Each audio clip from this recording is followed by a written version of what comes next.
Como ang salita ng Diyos ay buhay, gumagawa siya. Di ba ganon, Sis Luz? Totoo po.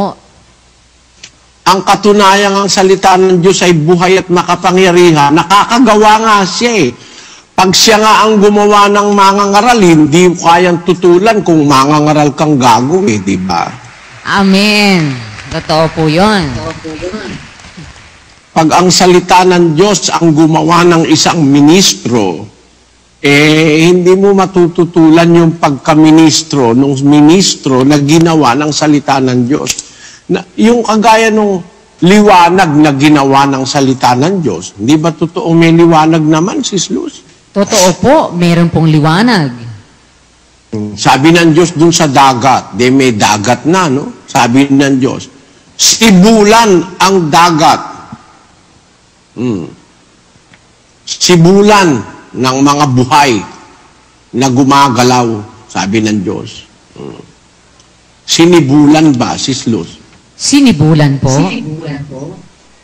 Ang lupa. Tapos sa tubig, sabi niya, bukalan ng sagana ang tubig ng gumagalaw na kinapal. Bumubukal talaga. Opo. Nagkaroon ng katakot-takot na nilalang na may buhay sa dagat. Gawa ng salita ng Diyos yun na buhay at mabisa eh. Hindi ba, kapatid na Luz? Totoo po yun. Kaya ang salita ng Diyos talaga buhay. At kanino ba buhay ang salita ng Diyos? Specifically, kanino buhay ang salita ng Diyos? Sino ang tiyak na makakaranas ng salita ng Diyos? Palibhasa ay buhay, mararanasan mo pagka nakakasama mo yung salita ng Diyos, kasi mapapasa iyo yan eh. Kung buhay yan, mararamdaman mo yung kanyang pagiging buhay eh.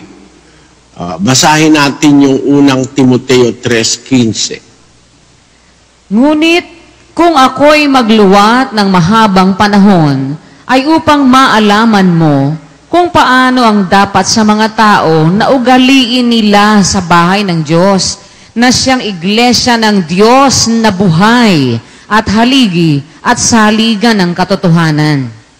Kanino ba ang Diyos ay buhay?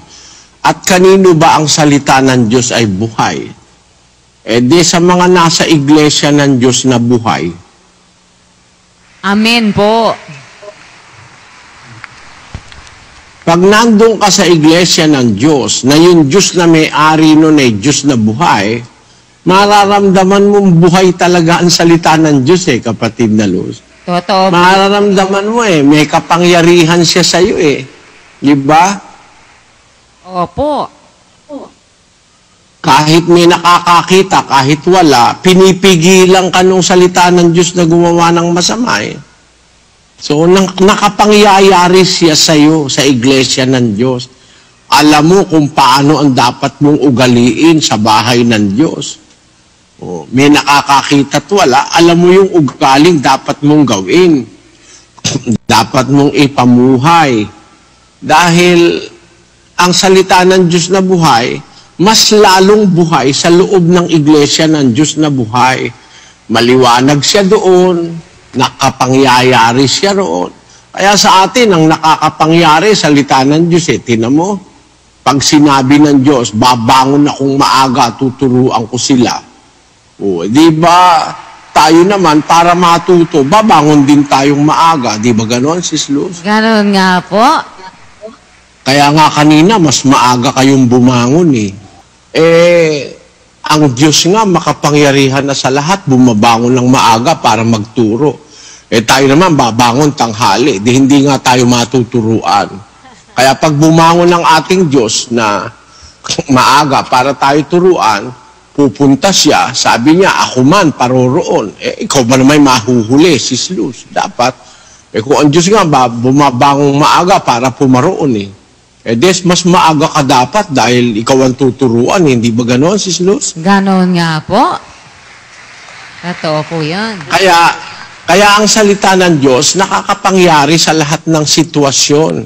It is the Word of God that prevails over and above every situation that happens or everything that happens on earth and beyond the earth. Diyan natin napapatunayan na ang salita ng Diyos ay nakapangyayari. Basahin natin si Luz ang 13:19 ng Juan. Mula ngayon ay sinasalita ko sa inyo bago mangyari, upang pagka nangyari, kayo'y magsisampalataya na ako nga. Ayun. Mula ngayon, sabi ng Panginoong Hesus, sinasalita ko sa inyo bago pa mangyari. Para pag nangyari, magsisampalataya kayo. So, yung pangyayari ang nagpapatunay na yung salita ng Diyos ay salita nga ng Diyos. Yung pangyayari. Kaya nga nangyayari eh. Tinan mo nga, kahit anong pangyayari, nagpapatunay ang salita ng Diyos, buhay si Luz. Kahit anong pangyayari. Paano po yun? Na kahit anong pangyayari? Kahit anong pangyayari, nagpapatunay na ang salita ng Diyos ay buhay. Bakit? Sabi ng Diyos, lilitaw ang maraming bulaang propeta. Di ba masama yun? Masama po. Meron bang mga bulaang propeta? Meron po. Lumitaw ba o hindi? Lumitaw po. Kaya, alam mo, makakabuti sa atin yun kahit masama yun eh. Paano pong makakabuti sa atin? Bakit? Lalo kang nagtitibay sa salita ng Diyos. Oo nga, kahit ayokong merong kibuloy. Katuparan ng salita ng Diyos yun para ako maniwala eh. Di maganda, andyan pala si kibuloy, andyan si Periol. Sabi kasi ng Biblia eh, merong mga bulaang apostol. Makakita ka ng nagpapanggap na apostol. Tama-tama talaga ang sabi ng Biblia. Yung itsura ni Periol, talagang mukhang bulaang apostol eh. Di ba? Amen po. Mukhang-mukha pa lang ni Periol, bulaang-bulaang apostol na talaga. Yung pagmumukha ni Kibuloy, alam mo na nagpapanggap na siya anak daw anak ng Diyos, Son of God. Sabi ni Kristo, talagang maraming paparito, mga bulaang Kristo, bulaang propeta, bulaang apostol. Kaya yung mga person nila Kibuloy, yung person ni Willie Santiago, yung person ni Periol, yan mga contributory factors for us to believe that really the Word of God is true. The Word of God happens. The Word of God prevails. When God said that there shall arise false prophets and false Christs, the presence now of false Christs, those claiming that they are the Christ, and those that claims that they are prophets of God, like Joseph Smith and so on, proves to us the reality of what the Word of God said many thousands and years before they happened. It was already spoken by by God. It is already the Word of God, and we can see the fulfillment of God, what God have said hundreds of years ago, thousands of years ago.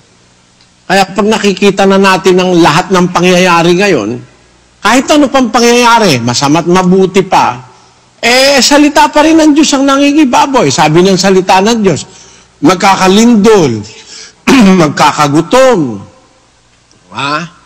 magkakaroon ng mga salot, magkakaroon ng mga digma. Sabi ng salita ng Diyos yun eh. Kaya pag nagkakaroon na ng digma, kahit na ba yung digma ay masama, nagpapatunay lang na yung salita ng Diyos totoo. Tama ba yun, Sis Luz? Tama po. Totoo po yun. Kahit ano pang mangyari, masama man, nagpapatunay lang po dun sa katotohanan ng sinasabi ng salita ng Diyos. At doon po natin nakikita na buhay talaga yung salita ng Diyos kasi yung mga sinasabi niya, nakikita na natin ang yayari kahit mabuti, kahit masama, nakikita po natin yung realidad noon. At ang nakakamangha, alam ng salita ng Diyos, may tututol sa Kanya. Kaya meron agad siyang depensa eh. Yun diba? nga po. Opo, yun nga po. Alam din ang salita ng Diyos, may manunuya sa kanya eh. Asan ang pangako ng kanyang pagparito? Sabi ng mga manunuya. Yun lang ang ibig kong ipunto, mga kapatid. Ang salita ng Diyos, buhay, mabisa, matalas pa nga. Walang anumang nilalang na hindi mahahayag sa kanyang paningin. Yung palang salita ng Diyos, nakakakita pa. No? Pati puso, nakikita nun eh. Sis Lucy. Opo, totoo po yun. Yung pinaliwanag ni kapatid na Daniel kanina. Kahit na ano ibihis mo, hayag ka sa paningin ng salita ng Diyos, hubad ka. Kahit takpan mo parang kahit anong pantakip yung pagkatao mo, hubad ka sa harapan ng salita ng Diyos. Biro mo, kilala niya tayo. Doon nga ako naniwala sa Biblia, Sis Lucy. Pati iniisip mo, alam niya eh. Totoo po. Kahit po... Tinan mo, sabi doon sa Juan 12:6, bakit hindi ibinigay yan sa dukha? Ba't hindi na lang pinagbilian para ibigay sa dukha? O, sabi nung salita ng Diyos, sinabi niya ito hindi dahil sa ipinagmamalasakit niya ang mga dukha, kundi dahil siya magnanakaw, at yamang nasa kanya ang supot, kinukuha niya ang inilalagay doon. Kunyari, nagmamalasakit sa tuka ang dugok. Nga? Yung pala naman eh, ang gusto makinabang. Yan si Willie Santiago yan eh. Di ba? Nakakuha mo ba yung punto ron, Sis Luz? Opo, kunwari, ipinagmamalasakit niya yung kanyang mga pinangay. Yun pala, ang gusto lang niya, makinabang sa kanila. Dahil meron pala siyang intensyon na magtayo ng sarili niyang iglesia at kailangan niya ng pinanser. Ganun po pala yun. Kaya masasabi natin, mga kapatid, no, totoo talaga yung salita ng Diyos, buhay. Nangyayari siya eh. Kaya alam niya may tututol, alam niya may manghihimagsik, alam niya may manunuya sa salita ng Diyos. Alam ng salita ng Diyos, may manunuya sa Kanya. Alam ng salita ng Diyos, lahat ng mangyayari sa hinaharap, alam na ng salita ng Diyos eh. Sino ngayon tayo, mga kapatid? Para hindi tayo maniwala sa salita ng Diyos. Dapat, pag salita ng Diyos, matanggap natin. Unless na matanggap natin yan, kawawa tayo. Kapahamakan ang hinaharap natin eh. Basahin natin ang 12:48 ng Juan, kapatid na Luz. Ang nagtatakwil sa akin at hindi tumatanggap sa aking mga pananalita ay mayroong isang hahatol sa kanya. Ang salitang aking sinalita ay siyang sa kanya'y hahatol sa huling araw. Kita mo, ang ipanghahatol ng Diyos, ang hahatol, salita ng Diyos din eh. Yung mismong salitang itinakwil mo, yun ang hahatol sa'yo. Alam mo ba kahulugan nun, Sis Luz? Ano po yun? Halimbawa, ikaw, babae ka, no? Di ba babae ka, Sis Luz? Opo. Sabi ng Diyos, ang babae gumayak ng mahinhing damit, matimtiman at mahinahon. Sabi ng salita ng Diyos yan, ha? Opo. O ngayon, hindi mo ginanap. Hindi mo ginanap, babae ka. Pagharap mo ngayon sa hukuman ni Kristo, ang unang bubungad sa'yo, yung salita ng Diyos na yun na hindi mo ginanap. Tama po. O nga, sasabihin sa'yo ng salita ng Diyos, sumunod ka ba sa akin? Nagumaya ka ba ng mahinhing damit? O tinutulan mo yung mahinhing damit? Na dahil lang dyan, lumayas ka sa iglesia para masunod mo yung gusto mo, landi ka. Alembong, sabi ng salita ng Diyos. Ano ngayon ang isasagot mo, Sis Luz? Wala ka pong maisasagot doon, kasi totoo naman yung sinabi niya. Sinabi ng salita ng Diyos, igalang mo ang iyong magulang sa Panginoon. Tumalima ka sa iyong ama at sa iyong ina sa Panginoon. Lapastangan kang anak. Kala mo marunong ka pa sa tatay mo at sa nanay mo. Alam nyo, mga anak, huwag kayong lapastangan sa magulang. Bakit? Pagdating ng paghuhukom, yung mismong salita ng Diyos na yun ang susumbat sa'yo. Sasabihin ng salita ng Diyos, tumawag ako sa'yo. Tumanggi ka. Sinabi ko na sa'yo, igalang mo, magulang mo. Nilapastangan mo. Kaya, ano ngayon ang gusto mo? Mapunta sa langit? Hindi ka pwede. Sa impyerno ka. Sasabihin ng salita ng Diyos sa'yo.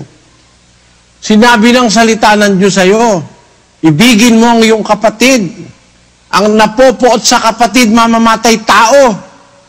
O ngayon, pagharap mo sa hukuman ni Kristo, inibig mo ba ang kapatid mo? Tatanungin sa'yo ngayon. Hindi po. Kasi po naiinis ako sa kapatid. Galit ako sa mundo. Lagi kong pinipintasan ng mga kapatid ko. Wala na silang ginawang mabuti para sa akin. Nagkagulo-gulo lang yung silya, sinisisi ko na sila. Nako pagdating ng pagkulukog, todas ka. Naintindihan mo ba yun, Sis Lu? Opo, totoo po yun. Pagka ganun po, lagot tayo sa salita ng Diyos. Iyan ang haharapin mo sa paghuhukom. Yang salita ng Diyos. Yung itinakwil mo mismong salita ng Diyos, yun ang haharapin mo. Pagdating ng paghukom, sasabihin doon sa grupo ni Karas, darating ang panahon, di nila titiisin ng magaling na aral. Pagkakaroon nila ng katinantay nga, magbubuntun sila sa kanilang sarili ng mga gurong ayon sa kanilang sariling masasamang pita at ihihiwalay sa katotohanan ng kanilang mga tainga at mga ibabaling sa katha. Hindi yun. Harapin ka ng salita ng Diyos. Nanatili ka ba sa magaling na aral? Hindi ho, naiinip kasi ko sa pasalamat, ang haba-haba. O sige, ngayon magbakasyon ka sa impyerno. Todas ang lahin mo. Hindi ba ganun yun, Sis Luz? Ganun nga po. Buti nga po sana kung bakasyon lang, sandali lang yun. Pero hindi permanente na sila doon. Naku po. Yan. Ganyan yun. Ang salita ng Diyos ang makapangingibabaw sa lahat ng sitwasyon. Pag sinabi ng salita ng Diyos, mapalad yaong taong ang kanyang pagsalangsang ay ipinatawad at ang kanyang mga kasalanan ay nangatakpan. Mapalad ang tao na sa kanya'y hindi ibinibilang ng Panginoon ang kasalanan. Dadating sa hukuman ni Kristo. Eto ngayon yung mga kontrabida. Nako, yan po si Luz. Nagkasala po yan. Ganito po yan, ganito, ginawa niyan. Sasabihin naman ng salita ng Diyos. Sinabi ko na, mapalad yaong ang kanilang pagsalangsang ay pinatawad at nangatakpan ang kanilang kasalanan. Ano ang tutol mo? Natakpan na ang kasalanan niyan dahil nagsisi yan, sumampalataya, sumunod. Natakpan na, wala nang makakakita, tinakpan na ng Diyos Di ba? Lahat ng sinabi ng Diyos will prevail even unto the last days of the existence of humanity on earth. The Word of God will prevail. What does that mean? It has prevailed in the past. It is prevailing now, and it will prevail until the consummation of all things that will happen about humanity and the entire universe. Kaya dapat tayo to take the side which is the safest side of life is to take sides with the Word of God. Ang pinakamapayapa, pinaka-safe, pinakaligtas na pamumuhay sa mundo, mamuhay ka na nasa panig ng salita ng Diyos, kasi yung salita ng Diyos ang magiging konklusyon ng lahat ng anumang mangyayari sa mundong ito hanggang sa katapusan. Kaya, tanungin natin ang ating sarili, mga kapatid. Nasaan ba kayong panig? Nasa panig ba kayo ng salita ng Diyos, mga kapatid? Nasa panig ba kayo ng salita ng Diyos, mga kapatid? Sagot po tayo. Taas ang kamay. Ano po sagot natin? Opo. Yan ang pinakaligtas na lugar sa mundo. Ang pinakaligtas na lugar sa mundo, pumanig ka sa salita ng Diyos. Doon ka pumunta sa panig ng salita ng Diyos. Sabi ng salita ng Diyos, magmumula sa kanila ang pagpapasalamat at ang tinig ng nangagsasaya. Nasaan ka? Nasa pasalamat po. Yan. Maganda yan, nasa panig ka ng salita ng Diyos. Pag ngayong oras na ito, nasa SM ka naglalakad, todas ka pagdating ng paghuhukom. Di ba ganon, Sis Luz? Ganon nga po. Pagka nasa sa panig ka ng salita ng Diyos, nasa panig ka ng kaligtasan, ng kasiguraduhan, dahil ang salita ng Diyos, buhay, mabisa, walang kasinungalingan, puro totoo ang sinasabi ng salita ng Diyos. Mas magandang mapanig sa salita ng Diyos, mga kapatid. Huwag kayong hihiwalay dun sa panig ng salita ng Diyos. Pag sinabi ng salita ng Diyos, mag-ibigan kayo sa isa't isa, doon ka pumanig. Huwag kang papanig dun sa nakikipagkapatiran ng inaabangan yung mali ng iba. Ganito siguro, ganito sila. Sila ganito, nag-aaway-aaway sa silya. Sila ganon, ganire. Abe, ba't doon ka papanig sa salita, doon ka pumanig sa salita ng Diyos? Magmahal ka sa kapatid. Pagka may pagmamahal ka, mauunawaan mo lahat ng pangyayari. Kasi salita ng Diyos yun mag-ibigan kayo Pag may pagmamahal ka sa kapatid, uunawain mo siya. Di ba ganon, Sis Luz? Opo. Kaya mauunawaan mo. Yung pag-ibig, maraming pinapaliwanag yun Yung pag-ibig, pag nasa iyo yun, pinapaliwanag no na magkukulang yung kapatid mo, magpapatawad ka. Di ba? Opo. Yan ang ibig ko sabihin. Sa lahat ng pangyayari, sa lahat ng pagkakataon sa ating buhay, pabayaan natin ang salita ng Diyos ang mangibabaw. Sapagkat yung salita ng Diyos, doon tayo magsusulit. Pag sinabi ng salita ng Diyos, mapalad ang mapagpakumbaba. Nandun ka ngayon sa paghuhukom. Mapagpakumbaba kang puso. Mapalad ka, sabi ng salita ng Diyos Mapalad ang may mapagpakumbabang puso, sabi ng salita ng Diyos. Dumating ngayon yung paghuhukom, nabuhay kang may pagpapakumbaba sa puso. Anong hihintayin mo, Sis Luz? Kaligtasan po ang hihintayin mo. Kaligtasan at itataas ka sapagkat yung nagpapakababa, itataas, sabi ng salita ng Diyos. Kung gusto mong mataas, mag-umpisa ka nang magpakababa. Di ba ganun yun, Sis Luz? Amen po. Yun namang nagpapakataas, ibababa naman, sabi ng salita ng Diyos. Kung gusto mong mababa, sabagay, wala naman taong gustong mababa siya Lalo na kung bababaan niya, impyerno. Para wag kang mababa sa impyerno, magpakumbaba ka na ngayon. Di ba? Tama po.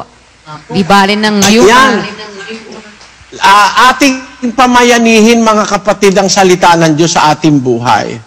Kung may duda tayo, nagtatanggol naman ng salita ng Diyos. At totoo naman ang kanyang sinasabi na ang langit, lupa, lilipas, salita ko hindi. Lumilipas na nga talaga ang langit, pati lupa Lumilipas na, sabi ng mga eksperto, malapit na raw maubos ang langis sa lupa. Yung oil deposit, malapit na raw maubos, sabi ng mga eksperto. Yung ating mga iceberg, yung mga glacier ba tawag doon?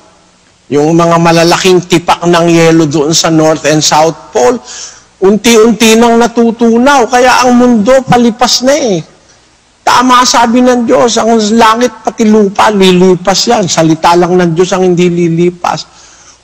Para malagay ka dun sa isang lugar na ligtas, sa isang lugar na safe, lumagay ka sa lugar ng salita ng Diyos, doon ka mangapit.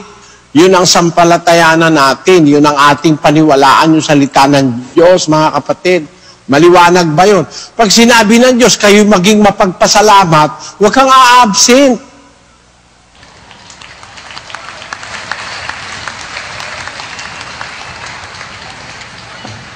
Maging mapagpasalamat, and you have all the reasons to be thankful. Meron ka ng lahat ng dahilan para maging mapagpasalamat. Ang Diyos ay mabuti. Ang kanyang kagandahang loob magpakailanman. Ang kanyang pagtatapat sa lahat ng salit-saling lahi. Ang Diyos ay hindi tumitigil sa paggawa ng kabutihan sa iyo. Kaya lagi ka namang maging mapagpasalamat, sabi ng Biblia. Yun ang sabi ng salita ng Diyos. De doon ka lumagay, mapagpasalamat ka. Payag ba kayo mga kapatid, kahit gabi ang pasalamat, kahit gabihin? Opo. Payag ba kayo mga kapatid, kahit gabihin tayo? Mga kapatid, taas ang kamay. Opo. O sige, gabi na kasi, hanggang dyan na lang, kapatid na Luz.